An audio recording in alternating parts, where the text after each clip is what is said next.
thank you for coming. We're bringing you another Climate Matters, a TV show about very serious matters, posing as a press conference at the United Nations. My name's Stuart Scott. I'm the host of the show. This is my email address, and I'll show it at the end in case you have questions for our guests that you don't get a chance to ask today. My guests with me today, Michael Shellenberger, who's president and founder of Environmental Progress and co-founder of Breakthrough Institute, and Dr. James Hansen, former director of NASA's Goddard Institute for Space Studies and current director of the Climate Science Awareness and Solutions Program at Columbia University's Earth Institute. Today's show, Nuclear Power, are renewables enough? This is one of the elephants in the room.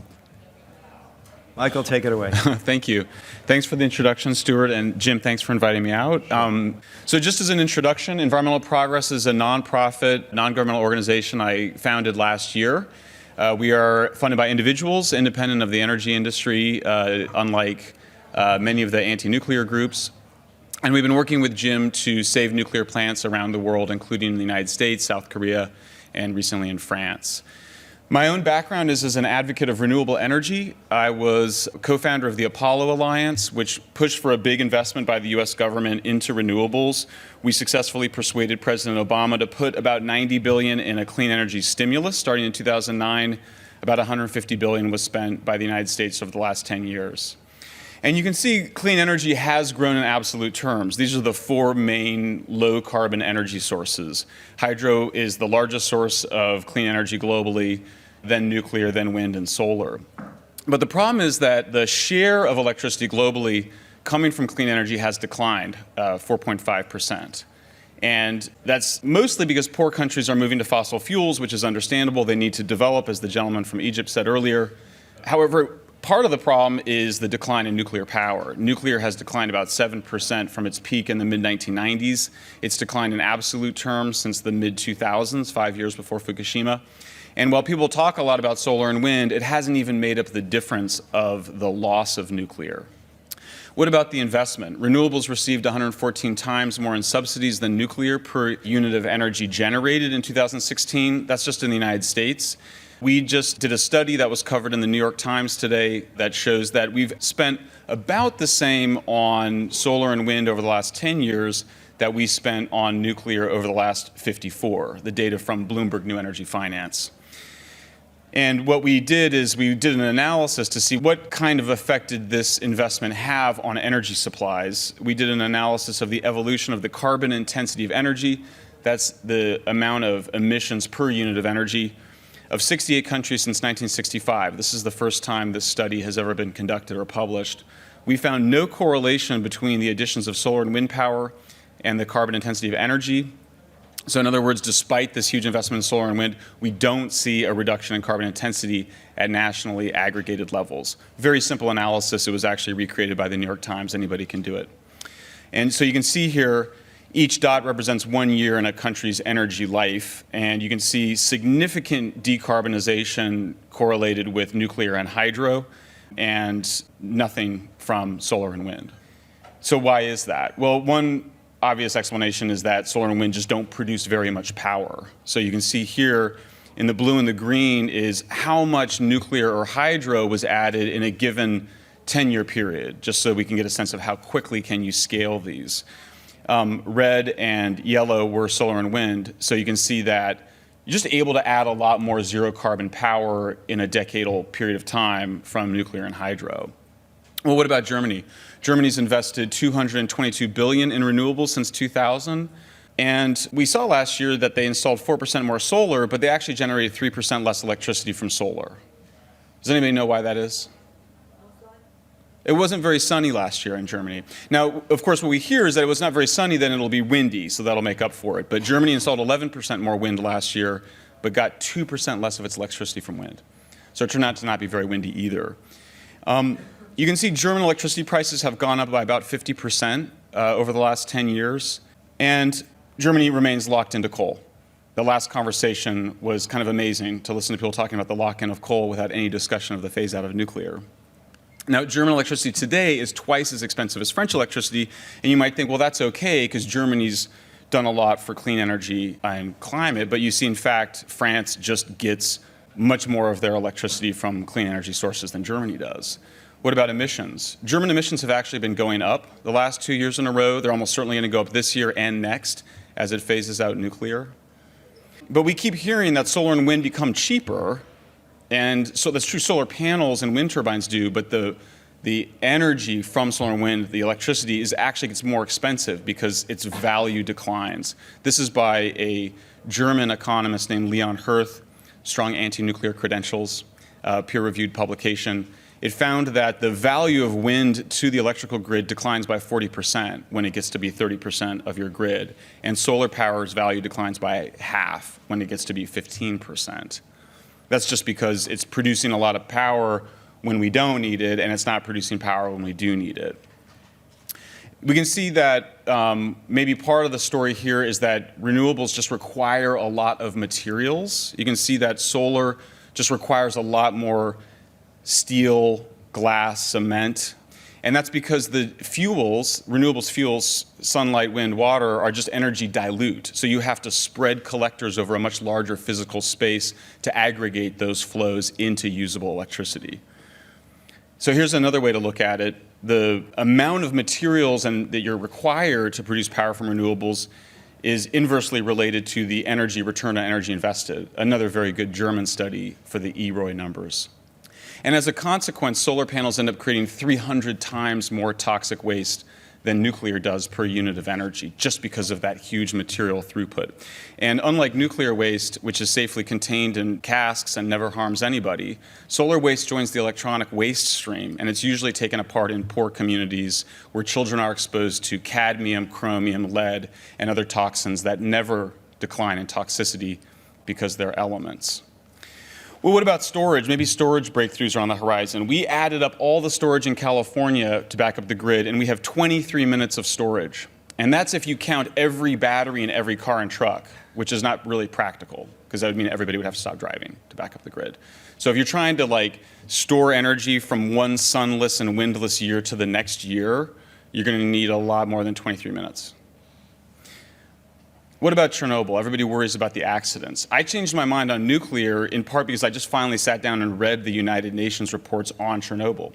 So this is what they say. Don't take my word for it, just look it up afterwards. 28 deaths from acute radiation syndrome. Those are the firefighters that got real close to the fire, an unshielded, uncontained reactor. 15 deaths from thyroid cancer over the last 25 years. Thyroid cancer, nobody wants to get cancer, but if you have to get cancer, that would be the one you'd want to get because the mortality rates are so low. It's really nobody should die from it because it's treatable, completely treatable. UN estimates there will be 1% deaths, that would be 160 deaths over a 75-year, 100-year time span after the accident. Despite what you might read in the tabloids, no effect on fertility malformations or infant mortality, no effect on pregnancies, no heritable effects, no proven increase in any other cancer, including among the guys that put the reactor fire out. Again, don't take my word for it, just look it up. Fukushima, no deaths from radiation, 1,500 deaths from anti-nuclear radiophobia. So all of the fear-mongering that's done on nuclear causes real harm. 15,000 people killed by the tsunami. Unlikely to be any increase in thyroid cancer, no impact on average pregnancy. Maybe there's a gigantic cover-up of the truth about these accidents, a big conspiracy. It would require thousands of scientists involved in a conspiracy at the world's best universities. So you might ask yourself, how probable is that that's occurring? Living in a big city actually increases your risk of death more than putting out the Chernobyl fire. This is from the British Journal of Public Health. Just air pollution turns out to be pretty deadly if you live with a smoker.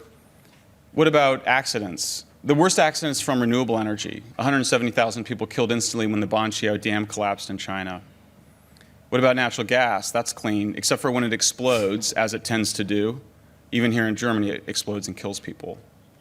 What does the World Health Organization say? 7 million people die annually from air pollution. This leads to a really uncomfortable truth for people that are anti-nuclear, which is that nuclear is the safest way to make reliable power, and that means that whenever you're doing nuclear, you're literally saving millions of lives. James Hansen has done a study. He's found that nuclear has actually saved almost 2 million lives to date just by preventing the burning of fossil fuels. That doesn't account for any impact on the climate. That's just air pollution.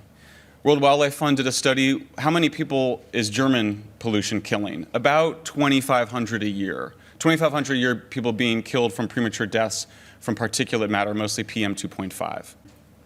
When I was a child, I used to think that energy and weapons were somehow related. Well, how much more proof do you need that they're not than the fact that North Korea wanted nuclear energy, it was denied nuclear energy, and it got a bomb. South Korea got nuclear energy, and like all countries that get nuclear energy, it had to agree to not get a weapon, and it doesn't have a weapon. Nothing prevents the spread of nuclear weapons more than nuclear power.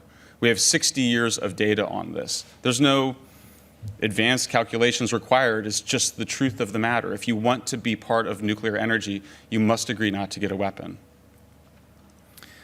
A growing number of us have changed our minds because of our concern about the climate crisis. The anti-nuclear movement to which I once belonged has misled the world about the impact of radiation on human health. George Monbiot wrote less than a month after Fukushima, when it was already clear that nobody would die from the radiation from that reactor. So where do we stand now? The anti-nuclear movement has succeeded in frightening people about the reality of these different energy sources. We could end up losing twice as much nuclear as we gain by 2030. Germany stands as a stark warning to the world. It's very ironic that Germany is the one hosting this conference. Its emissions going up, and the leaders here blithely reassuring everybody that it can be powered on renewables, even though the last several years prove that it can't. I'll just leave you with this quote from Sting, who changed his mind and gave an interview to Rolling Stone last year. If we're going to tackle global warming, nuclear is the only way you can create massive amounts of power. Thank you very much. Thank you, Michael. I must admit I'm kind of in the middle there of not being sure about nuclear, although I do present Dr. Hansen and your point of view, but that was very convincing. That was very convincing. Thank you. I'm going to hand the mic over to Dr. Hansen to read this quote. This morning I found this quotation, which was from JFK. For the great enemy of the truth is very often not the lie, deliberate, contrived, and dishonest, but the myth, persistent, persuasive, and unrealistic. That is a very relevant quotation to the situation that we have with regard to nuclear power. Renewable energies have been heavily subsidized for the last 2 or 3 decades in the United States, and they now provide a measurable amount of our energy. But what the science tells us is that we've got to phase out the fossil fuel emissions over the next few decades. By the middle of the century, we need to be off of fossil fuels. And you can get an indication from this chart that the renewables are not going to take us there. And you need to look at the whole issue as Michael has just described. But that's just the United States. The situation in the developing world is even much more difficult.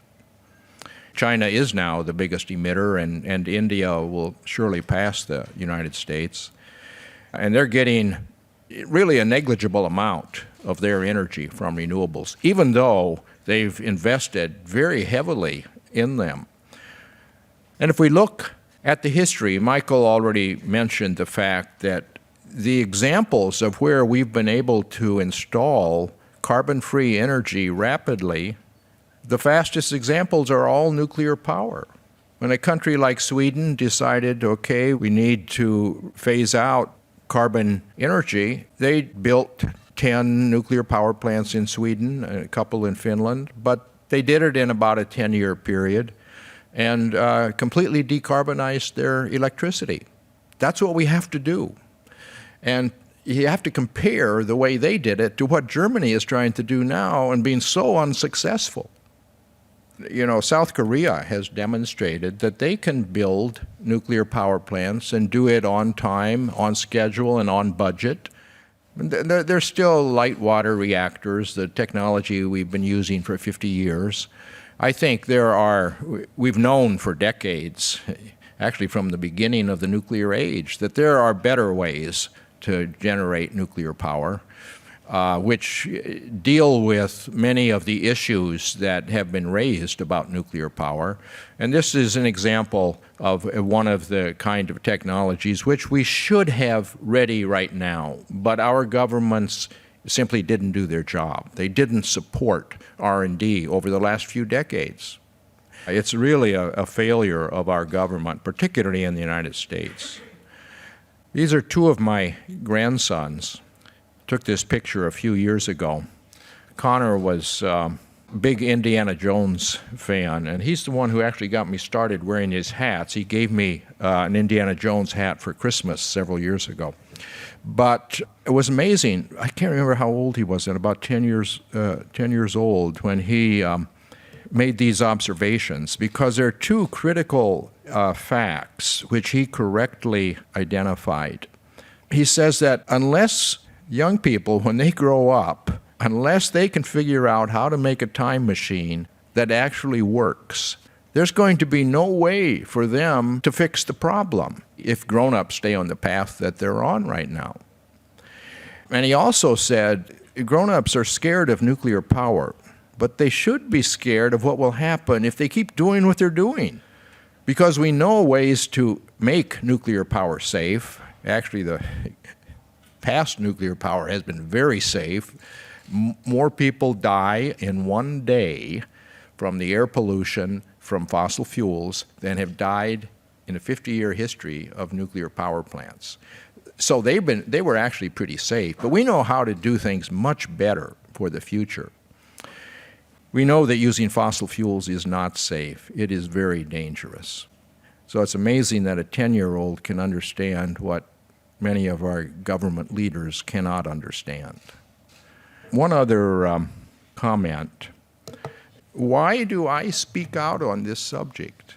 It's very impractical for me because it makes it extremely difficult for me to get funding for my organization. I have 5 people in my group, Climate Science, Awareness, and Solutions. And I have to get them, I can't get any money from the government. They don't like me. They've never liked me, even when I worked for the government. But, so I have to go to philanthropic sources, and 80% of them are anti-nuclear because the people with money grew up in the 1970s.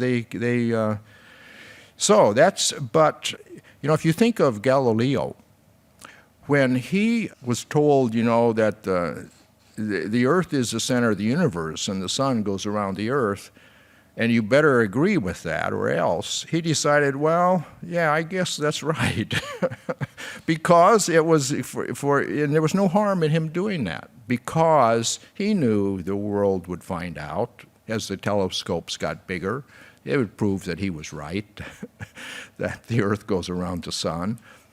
And it made his life and his daughter's life much easier.